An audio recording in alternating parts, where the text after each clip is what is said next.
I'd been riding alone for near 3 days when I saw it, something glinting under the dying sun, half buried in the sand.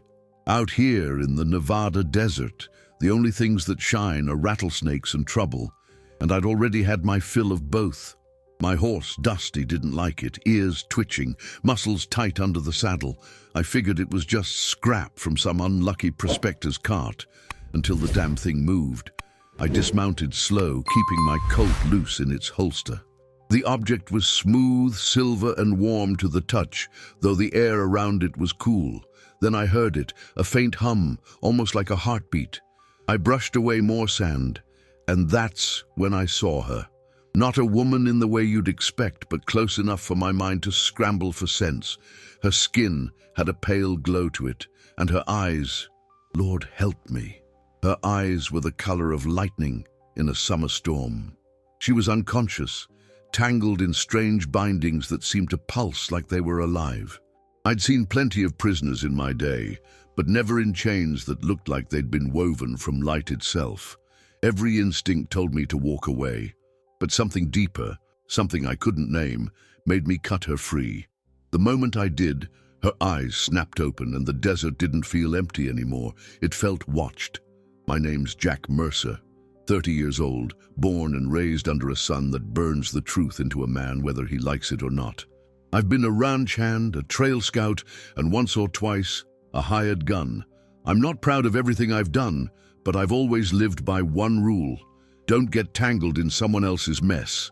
Out here, that's the kind of mistake that gets you buried with no name on the marker. But the day I found her changed all that. We were miles from the nearest town, nothing but wind and sand to bear witness, and still I felt like every shadow was leaning in to watch. She didn't speak my language, not that first day, but her eyes told me enough. Fear, pain, desperation, and something else I didn't understand then: trust.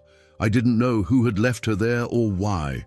I didn't know what those bindings were made of or why the air shimmered when she breathed. All I knew was if I left her behind, I'd never forgive myself. Trouble be damned.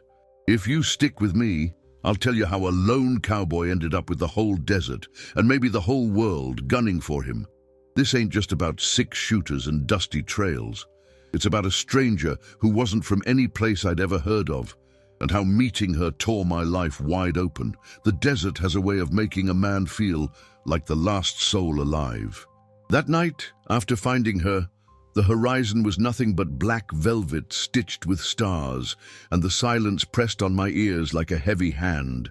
I had her wrapped in my bedroll, lying close enough to the fire for warmth, but far enough that the shadows wouldn't play tricks with my aim if she woke suddenly. Dusty grazed a few yards away, but kept lifting his head, ears flicking like he sensed something out there. I'd been riding alone long enough to trust a horse's nerves more than a man's instincts. I sat cross-legged, nursing coffee that tasted more like iron than beans, eyes never leaving her. She hadn't moved since I'd cut her from those bindings.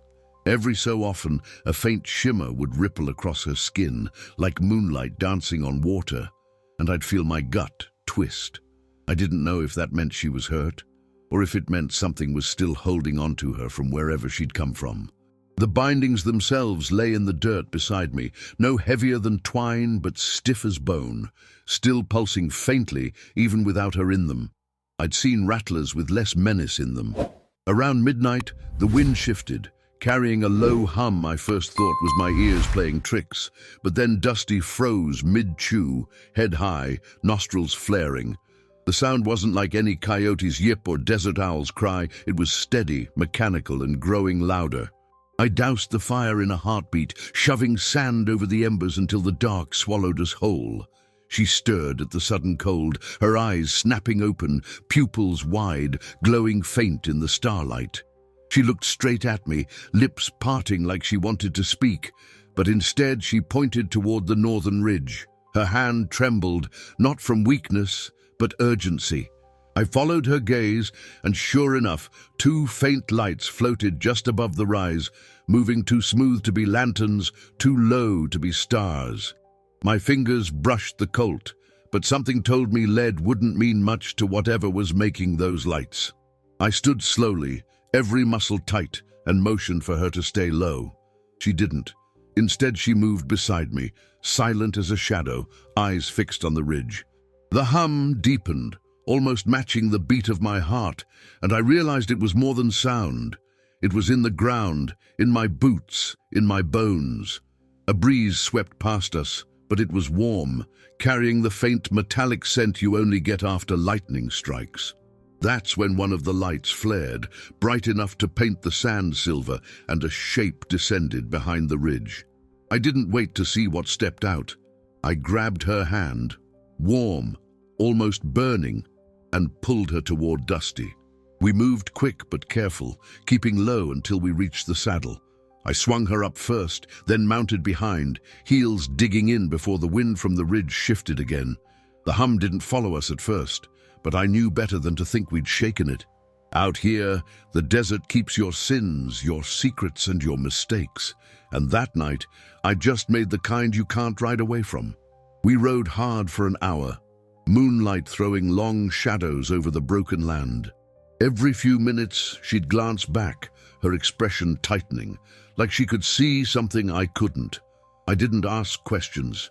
My job was to keep the horse moving and my gun ready. But as we cut through a dry arroyo, she leaned close enough for me to feel her breath and said a single word, sharp, foreign, but filled with warning. Even without knowing the language, I understood what she meant. They were coming. When we finally slowed, it was because Dusty was breathing hard, and I didn't want to kill the only horse I trusted. We stopped in a shallow wash, walls on either side giving us cover from most eyes. I slid off, helped her down, and built a fire small enough to hide under my hat. She sat close to it, rubbing her wrists where the bindings had been. Up close, I could see faint marks, not burns, not cuts, but thin lines of light that pulsed with her heartbeat. I wanted to ask, but the words died in my throat. Instead, I poured her a tin cup of coffee, though I doubted she'd recognize it. She took it anyway, fingers brushing mine, eyes studying my face like she was trying to figure out what kind of man I was. Truth was, I wasn't sure I knew that myself anymore. I'd always been a man who kept his head down, took care of his own, and avoided trouble that wasn't mine. But tonight, I'd thrown all that in the fire without thinking twice. And as the hum returned, fainter now but closer than it should have been, I realized I wasn't just riding with trouble. I was protecting it. And if I was honest with myself, I already knew I wouldn't stop. By dawn, we'd made the outskirts of Calico Wells, a sunburned notch of buildings hugging a dry creek bed. Dusty's flanks were dark with sweat, and my tongue felt like it had been rolled in sand. I reined up on a bluff to watch the town wake, smoke from cook fires, a dog barking, a hammer's rhythm. No sign of those floating lights, but the air still had that metal after lightning taste. She shaded her eyes, studying roofs and alleys like she was counting hiding places. "Quiet," I said, though my gut was drumming out a different word. "Careful." We rode down slow, aiming for the livery first and the general store second. Calico Wells didn't much care for strangers, and it cared even less for mysteries. Faces appeared in doorways, squinting as we clopped past the saloon's sleepy batwings. I slid off, helped her down, felt the heat in her palm and the tremor in her wrist. Lyle at the livery spat near my boot and looked from me to her without blinking. "Your mare's run hard," he said, then squinted like the morning light stung. "Need water, oats, and a stall," I answered, keeping my voice easy as Sunday. "Cash," he grunted, "and no trouble." I nodded, lying with my hat brim. We crossed to the general store where Mrs. Pike kept a ledger that feared no debtor. Shelves held hardtack, coffee, salt, and a single jar of peppermint sticks like a joke. I took beans, cartridges, a new canteen, and 2 blankets the color of weak tea. She hovered near the window, watching the street as if it might watch back. Mrs. Pike eyed the marks on her wrists, then me, and asked no questions worth dodging. "That one's sick?" she said. "Meaning, is she a problem I'll regret helping?" "Travel-worn," I said, and set down coin I couldn't spare, but wouldn't take back. That was when the hum slid under the floorboards like a snake seeking shade. Not loud, felt more than heard, the kind that teaches teeth to ache. The glass candy jar quivered, peppermint stripes turning into blurred red rings. She stiffened, eyes flaring quick as a struck match, then lifted 2 fingers to her lips. "Time," she whispered. The word cracked but plain and pointed to the far ridge. I didn't see the crafts yet, but the dog outside went from bark to whine. I paid, nodded thanks, and Mrs. Pike locked the door after us on reflex. Main Street had gathered its dozen souls into 3s and 4s of worry. The blacksmith stood with a hammer he suddenly didn't trust to solve problems. A preacher I didn't know held his Bible like a man holds a pistol. Overhead, the sky looked ordinary, the kind of lie a sky tells before noon storms. Then a shadow slid across the saloon sign without a cloud to cast it. I caught the edge of something metallic, moving too smooth for wind or wire. "Back alley," I said, and she followed before the first nail began to sing. We cut behind the cooper's shop, heat pooling in the narrow shade like thick syrup. The hum deepened, and the alley dust jittered, rippling in rings around our boots. She tugged my sleeve and touched the wall, and mortar seams brightened, then faded. "Trackers," she said, voice like flint, and tapped the faint lines on her own skin. I understood enough. Whoever chained her had left a leash woven into her blood. "We cut it," I said, "because cowboys are good at lies that feel like promises." She shook her head, then pointed at my chest and the tin canteen on my belt. "Water," she said, and I handed it over. She didn't drink a drop. Instead, she poured slow over her wrists, light lines flaring, steam curling like prayer. The hum outside faltered for a heartbeat, as if rain had hit a hot stove. She pressed my hand over the damp skin and met my eyes, steady and strange. "Mask," she said, then drew a circling motion over the canteen, like stitching a seam. The metal warmed, then cooled, and the hum slid sideways, hunting the wrong scent. "It'll fool them," I guessed, but not for long. She nodded once, "Run anyway." We ran to the livery, Lyle swearing even before he knew the why of it. "Trouble follows you like shade," he snapped, but he handed me Dusty's reins. I tossed him 2 cartridges and a look that meant lock this after we go. Saddle cinched, blankets tied, beans stowed, we shot for the South Road. The town bell rang, once, twice, and the sound went thin, stolen by the hum. Behind us, the preacher's voice rose, brave and cracked, and I hoped it helped someone. Ahead, the flats opened wide and silent, the color of old bones and bad decisions. We'd barely cleared the last fence line when the ground ahead stuttered with light. Not crafts, scouts meaner and closer, 2 coffin-small machines skimming the sage. They pivoted in the air like hawks that never learned gravity's name. Dusty lunged left. A beam carved a hot furrow where we should have been. I wheeled, drew, and fired twice out of spite more than sense. Lead pinged off polished sin. The scouts didn't flinch except to mark us. She gripped my coat, reached past me, and snapped her fingers once, clean as flint. The nearest scout shivered, lost its smoothness, and toppled end over end into scrub. The other rose to a shriek and spat a lattice of light that sewed shadows tight. Dusty stutter-stepped, and I felt the stitch catch in my own calves, ghost numb. She hissed a word that bent the air. The lattice unpicked itself in a blink. I saw blood at her nose again. A thin red thread proving power has a price. "Enough," I told her, and meant save some for when we can't run. She wiped the blood with her wrist and shook her head. No later to save. We cut for a box canyon, I knew, its mouth hidden by tumble and thorn. Wind funneled there, cooling the sweat at my neck, sharpening every sound.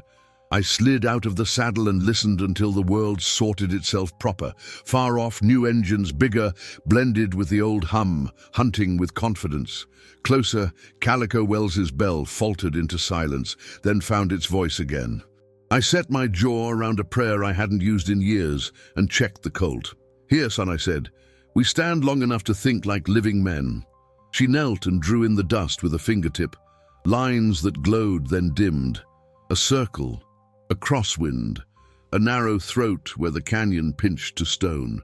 She tapped the choke point, then my canteen, then her wrist. Mask, funnel, break. Make them choose, I said, reading her plan like cattle through a gate.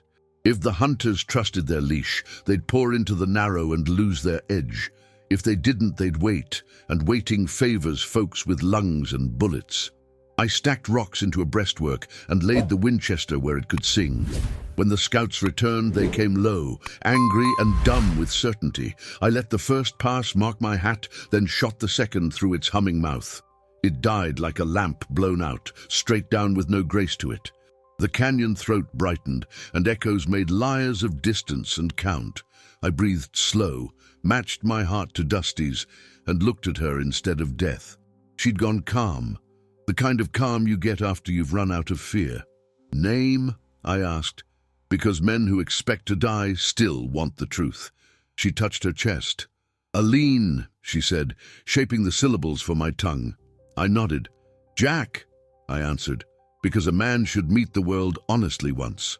Engines swelled, canyon wind steadied, and the first full craft nosed into view. I drew a bead on the pilot shape that maybe wasn't flesh at all. Aline, I said, when I fire, break the leash, then run when I tell you. She shook her head, set her palm over mine on the rifle stock and held fast. Together, she said, and the canyon seemed to agree with a hard, clean echo. The first shot cracked like a whip in church, sharp enough to bounce around the canyon twice. The craft jerked sideways, nose tilting just enough to make it miss the choke point. I racked the Winchester, cycling brass into the dust at my boots, eyes fixed on the shadow inside the cockpit. Aline didn't wait for my signal.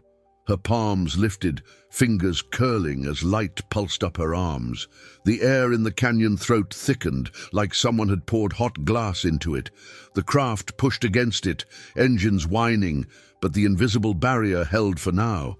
"Hold 'em," I muttered, though I wasn't sure if I meant her or the rocks. The second craft slid in behind the first, sleeker, faster, nose tilting like a predator's snout. I fired again, aiming for the thin seam under its front plating. The round sparked but didn't pierce. Instead, the pilot's shape twitched like it had been stung.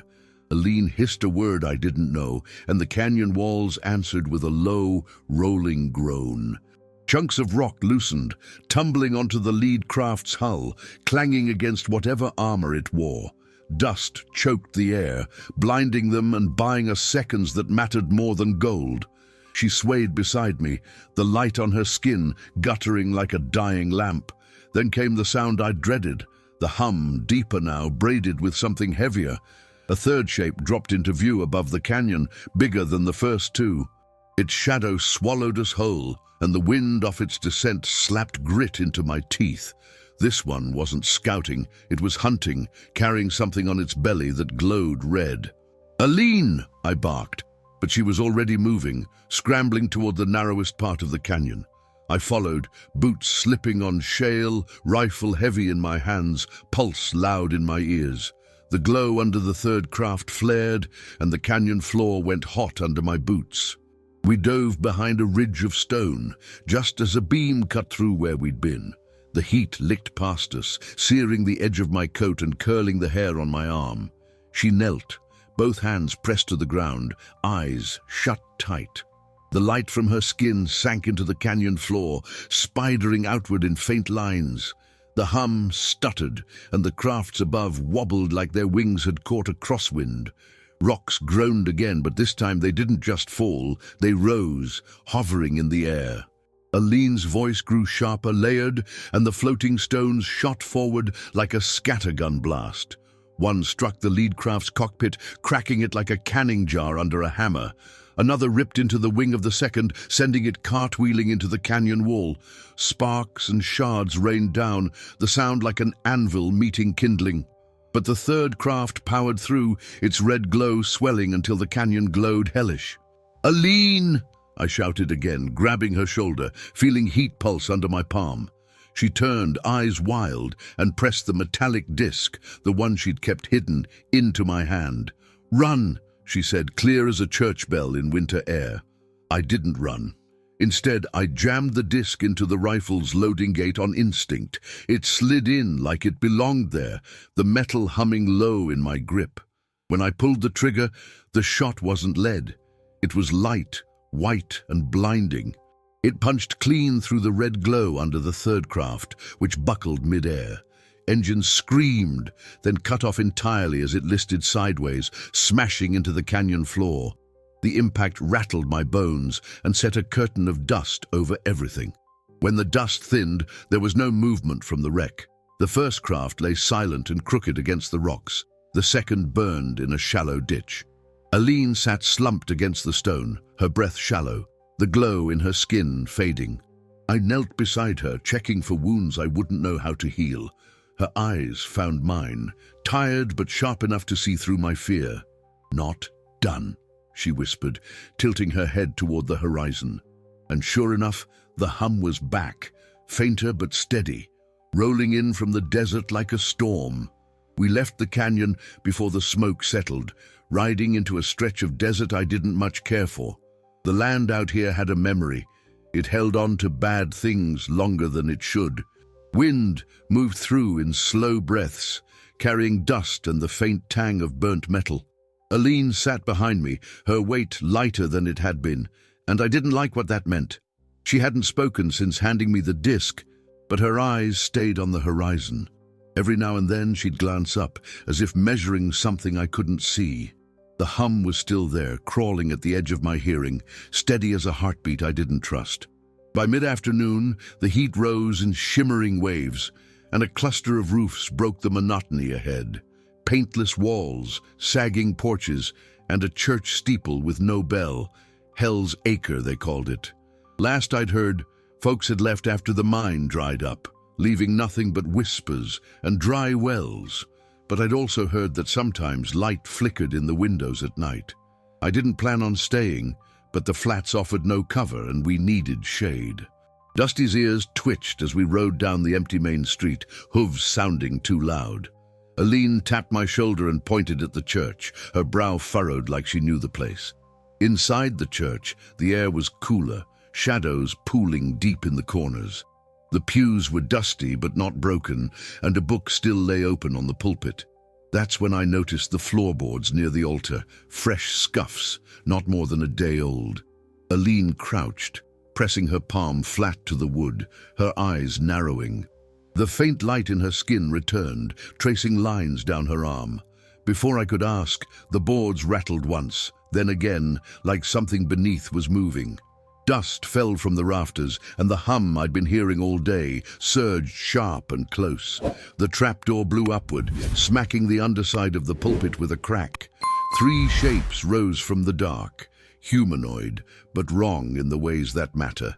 Their limbs bent where they shouldn't, and their faces, if you could call them that, were nothing but smooth plates with a single slit of blue light. They moved in silence, stepping toward us in perfect unison. Aline pulled me back, her voice low and urgent in words I didn't understand, but her meaning was clear enough. These weren't scouts, they were collectors. I drew and fired twice, the Colt's thunder punching holes in the stale air. The rounds hit center mass, but the things didn't slow. Instead, they split apart, moving like water around rocks, trying to flank us. Aline pressed both palms together, then snapped them apart. Light flared between her fingers. The nearest collector froze mid-step, blue slit flickering, then crumpled like its strings had been cut. The other 2 lunged, and I swung the rifle up, firing point blank into the leading one's head. It staggered, twitching, but the last one made it close enough for me to smell ozone on its skin. Before it could grab me, Aline stepped in front, pressing the disc to its chest. The hum spiked so loud it felt like it was inside my skull. The thing locked up, light bursting from the seams in its limbs before it collapsed in a heap. She swayed, catching herself on the pulpit, her breathing ragged. I caught her arm, steadying her, but her eyes were on the trapdoor. Down below, faint glows flickered in the dark like coals in a dying fire. "More," she said, voice raw, and I didn't need translation to know we weren't done. We descended into the space beneath the church, where the air was cooler but wrong. Rows of metal pods lined the walls, each big enough to hold a man. Some were empty, their insides slick with residue that smelled of scorched copper. Others weren't empty. Shapes lay inside, curled and still, lit by a soft blue glow from above. Aline stopped at one, her hands pressed to the glass, her lips moving in a whisper. I didn't understand the words, but I understood the grief in her voice. I scanned the shadows, the rifle never lowering until I saw movement near the far wall. Another collector, taller, broader, its light slit burning brighter, stepped forward. It didn't rush. It didn't need to. Behind it, a pod hissed open, spilling steam into the room. A figure stepped out, human in shape, but eyes burning the same blue as the collector's. Its face was expressionless, its voice flat when it spoke one word I understood. Return. Aline's grip on my arm tightened, and she whispered, "Not alive, not hers anymore." The hum rose again, pressing against the walls like it was trying to get in. Dust from the floor above sifted down, glowing faint in the pod light. I knew we were out of time. I chambered around and looked at her. "We walk out of here now, or we don't walk at all." She nodded once, stepped back from the pod, and placed her hand on the disc. Light roared outward, flooding the chamber in a white so bright it burned my eyes. When I blinked the spots away, the pods were empty and the collectors were gone. We didn't speak until we were back in the saddle, Hell's Acre shrinking behind us. The hum was quieter now, almost a memory, but I knew it would return. Aline stared ahead, face unreadable, but her shoulders had the set of someone carrying more than one life. I didn't know where we were headed next, only that the desert ahead felt narrower than before. And in the back of my mind, a thought I didn't like kept circling. Maybe the hunters weren't just after her. Maybe they were after anyone she'd ever touched. We rode until the sun fell behind the mesas and left the world the color of old iron. Aline's arms circled my waist looser than before, and every bump stole a breath from her. The map in my head pointed toward Dry Lantern, a way station built into a slot canyon. Smugglers used it, riders hid there, and once I'd waited out a bounty in its shade. If anywhere could buy us one night of quiet, it'd be that crooked spine of rock. But the desert had gone stingy with grace, and even the wind sounded watchful. I told Dusty what I tell myself. One more mile, then one more after that. Dry Lantern rose out of the dusk like a rib cage. Narrow ladders, rope bridges, lantern hooks. A trickle of water flashed at the base, enough to tease a thirsty man into hope. Lamps glowed on the ledges, steady, too steady for a place that likes the dark. I pulled up short and counted silhouettes, 2 on the upper walkway, 1 at the gate. Their stillness was wrong, not lazy, not bored, posed, like store mannequins that could breathe. Aline touched my shoulder and shook her head once, slow, sorrow folded into the motion. "Compromised," she said, voice a thread. I felt the word thrumming in the rails. We dismounted in silence and led Dusty into a slot of shadow near the wash. I checked the Colt, the Winchester, the disc. My hands knew each weight on command. Up on the ledge, a watcher turned, and the blue slit where eyes should be winked open. Collectors, wearing men-like coats, that was the flavor of it, cold and tidy. The gatekeeper raised a hand in greeting the way friends do when you're late, but his wrist moved too smooth, and his fingers didn't remember how knuckles sound. "Circle left," I whispered. Aline nodded and melted into the rock's deeper seam. We climbed the back stair, iron staples hammered into stone by hands that expected blood. Halfway up, the hum slid under my boots, and the staples vibrated like tuning forks. Aline paused, pressed her palm to one rung, and the metal cooled with a sigh. Her light trembled along the handrail, then slipped inside it like a vein remembers blood. "Borrow," she said, and the rail stiffened, as if bracing for a storm on our side. At the top, the first mannequin man stepped clear of the lamplight to block the landing. "Welcome," he said, voice flat, blue eyes lit, widening like a cut. I put the Colt in his chest and fired, because some greetings don't earn patience. The body reeled but didn't fall. Smoke rose, and the mouth tried a smile by memory. A lean slid past me, palm to its sternum, and the disc's pulse snatched the light from him. He folded neat, like laundry a mother could be proud of, and stayed that way. 2 more came at us, narrow and quick, knees wrong, heels whispering, arms too long. I shouldered the Winchester and let the ledge teach them about distance and gravity. They fell together, and the canyon caught them with a sound I won't repeat. Inside the main hall, dry lantern wore its old bones. Hooks, cots, a card table scarred deep. A kettle hissed on a stove that hadn't known a match in days. The water never cooled. Collectors liked heat, or their ghosts did. Either way, the room felt occupied by rules. "Signal," Aline said, pointing at the rafters, where wires ran in tidy lines to a box. Blue leaked from its seams like cold fire, pulsing in time with the hum in my teeth. I pried the lid and found a nest of glass threads braided into a tidy brain.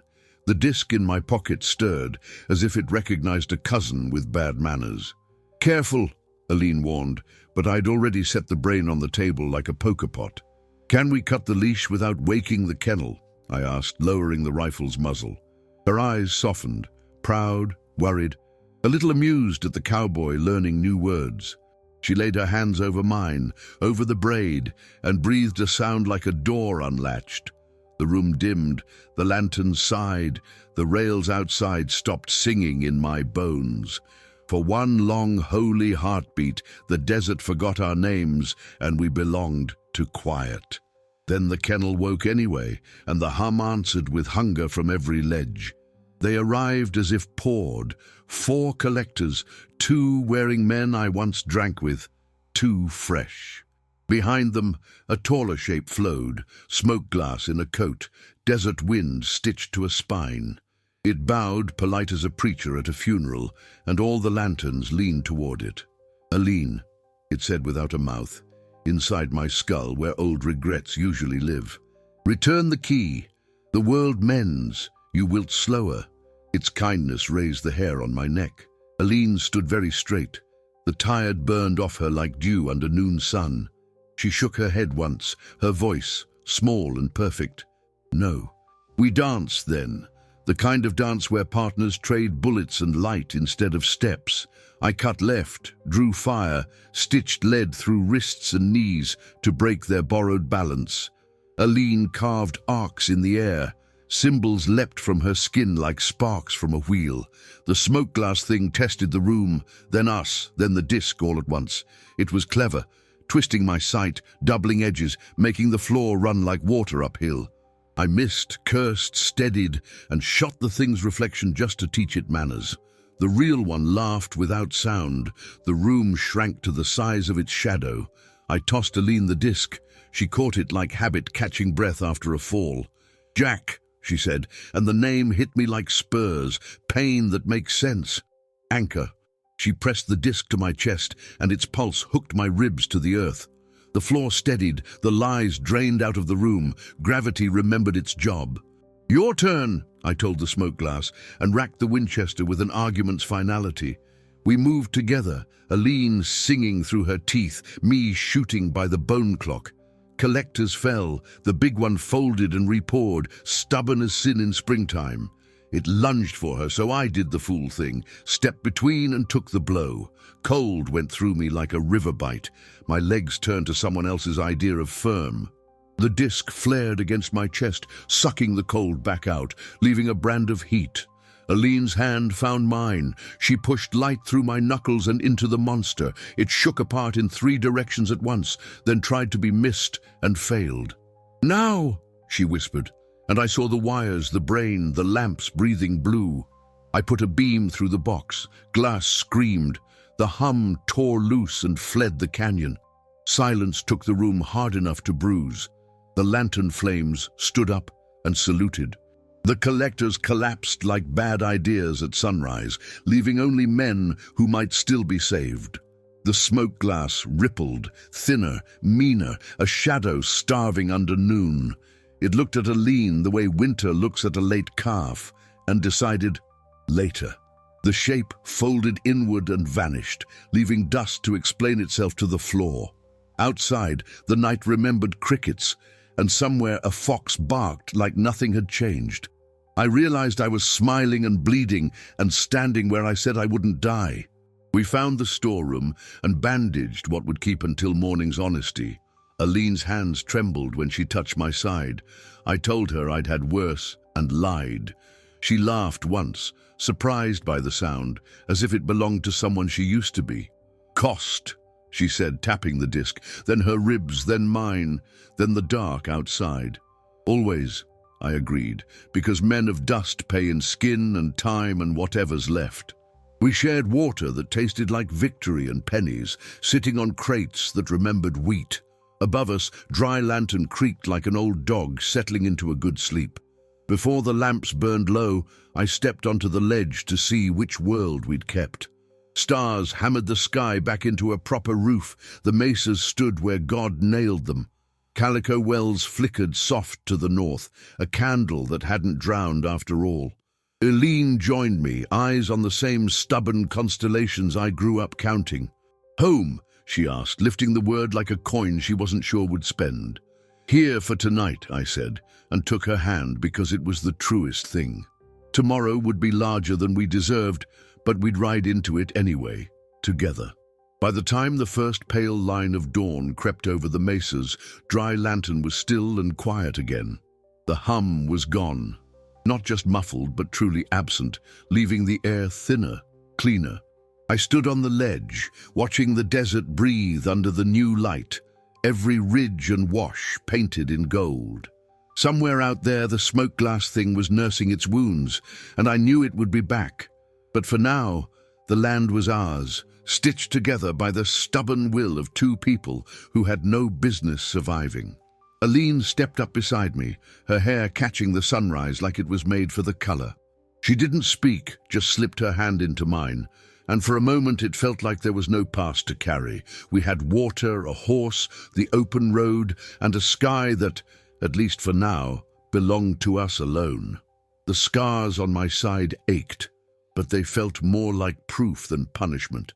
If there's one thing the desert teaches, it's that you keep moving until the ground decides you've earned a place to stop. We'd ride again soon, chasing distance between us and whatever tried to claim her. But I knew the truth. Some distances can't be measured in miles, only in what you're willing to stand for. And somewhere between the gunfire, the dust, and the light, I'd found something worth more than my own hide. She looked up at me, eyes steady, and said one word in English, careful and certain, "Home." And right then, I figured maybe the desert had finally decided I'd earned one.